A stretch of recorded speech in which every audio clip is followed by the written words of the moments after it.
So yeah, just to explain the relationship between theology and philosophy. It is very rare to hear or see or understand the intimate relationship between philosophy and theology. Philosophy is the working of the human mind with the natural light, damaged or not damaged, but it is the natural light.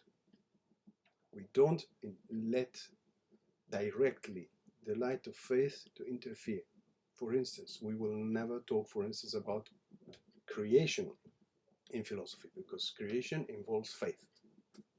We will talk, on the other hand, on the world. The world is a fact, but creation is something different. It's to create. That we didn't have anything and now we have something, and there is a creator. So the notion of creation, for instance, belongs to faith, belongs to theology, not to philosophy. It's just an example. So we talk about the world in philosophy. We talk about God, but not God, the God we know, the God who moves things, no, like Aristotle's God. So we talk about the world, the human being, but we don't talk about creation. We don't talk about God, the known God, with whom we can have a relationship. So it's just a relationship between a first engine or a first driving motor and all the effects. Now, theology is the working of the mind with the help of the light of faith. Without the light of faith, the working of the mind is different. It becomes then philosophy.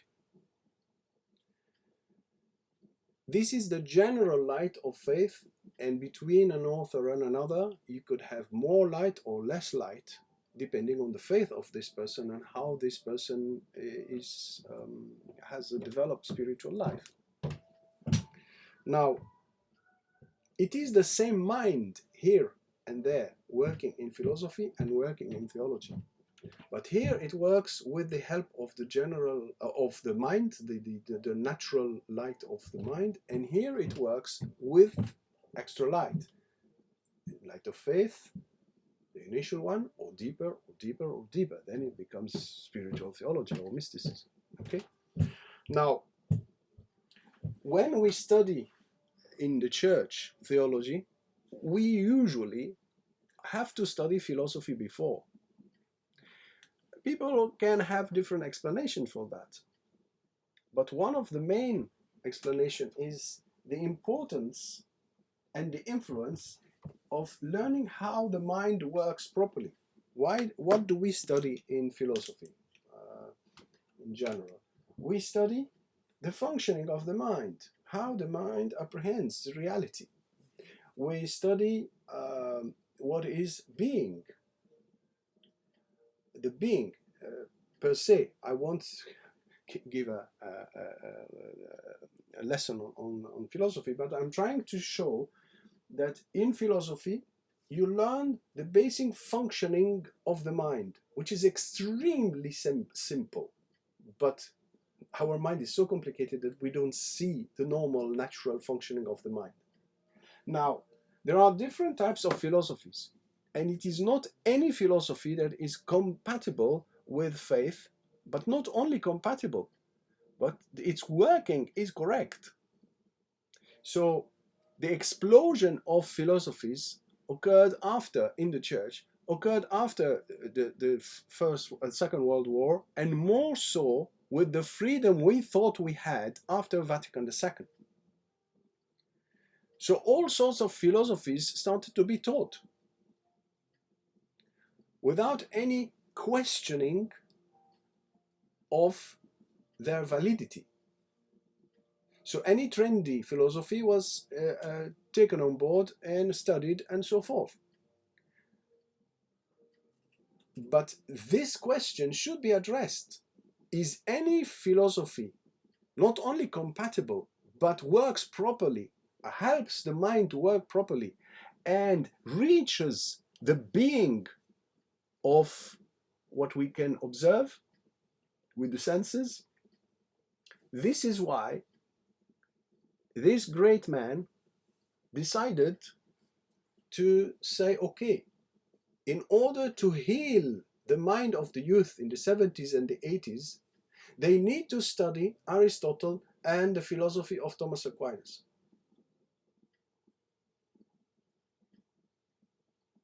He looked, I mean, if you look at his choice, you find it absolutely crazy. How can you teach in the novitiate an hour or more of philosophy every day in the morning? His answer was, the mind of our youth is not functioning anymore normally. And by studying philosophy, paradoxically, Aristotle and Thomas Aquinas, you are bringing back the mind to its natural operations. In order for me to help a future religious or a future seminarian or a future layperson or a future catechist in his learning in philosophy, in theology, I need first to help him or her to have a normal functioning of the mind, because theology involves faith, and the working of the mind should be the normal working, elevated by the light of faith. Otherwise, if I feed my youngsters, the seminarians and others, with other philosophies which look acceptable, but if you dig deeper, they are not acceptable. They have flaws. Thank you. Then the way they will practice theology will be as damaged as the way they practice philosophy.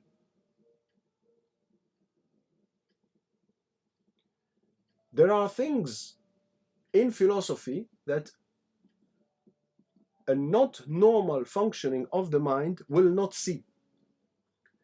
There are things in theology, if the mind is not healed and functioning normally, they will not be seen. In philosophy, it's the being. And the being, why do we say metaphysics? Metaphysics means beyond perception, beyond physical appearance. Metaphysics, beyond the appearance, inside of it. This is for philosophy. Now, in theology, you are doing something very similar, which is seeing beyond or deeper than the appearance. This applies to Jesus. You can see Jesus' clothes. You can see the biblical text. You can see many things from outside. But can you function normally, allowing the grace of God to elevate the functioning of your mind in a proper way, to see what is beyond what you perceive? No. John of the Cross talks constantly about something he calls the Spirit. I'm giving you a practical example. I will give you then after another example on Jesus. The Spirit is the part of the mountain of the human. If the human being is like a mountain, the Spirit is the part that goes beyond the conscious part, beyond the clouds, and can see the sun, which is God Himself. So any grace that you receive is a communication, direct communication between God and your spirit. You receive communion, you see what? You see a host, but in fact it's Jesus. So your faith is allowing you to enter deeper. So normal functioning of the mind, elevated by the grace of God and the light of faith. Then you can see, then what do you see? What do you know? That the divinity of Jesus touched your being. But it is in an area where you don't have direct access. It is metaphysical, if in a way, theologically speaking. It's beyond appearances. But it is truly happening deep in you. Do you see what I'm trying to say? If the philosophy you received before is not Aristotle and Thomas Aquinas, not because of them, but because of what they say. Yeah. I don't care about people, I care of what they say. Then the functioning in the world of faith will not allow you to see beyond the physical world. You won't be able to reach, to touch the Spirit. John of the Cross constantly talks about the Spirit. Teresa of Avila talks about the Spirit once or twice in her entire work. John of the Cross, from day one, from the first page to the last page, talks about the Spirit. John of the Cross studied metaphysics. He studied philosophy. He studied theology, Thomas Aquinas' philosophy. So his mind can reach beyond what you can see. Why? Not that we can.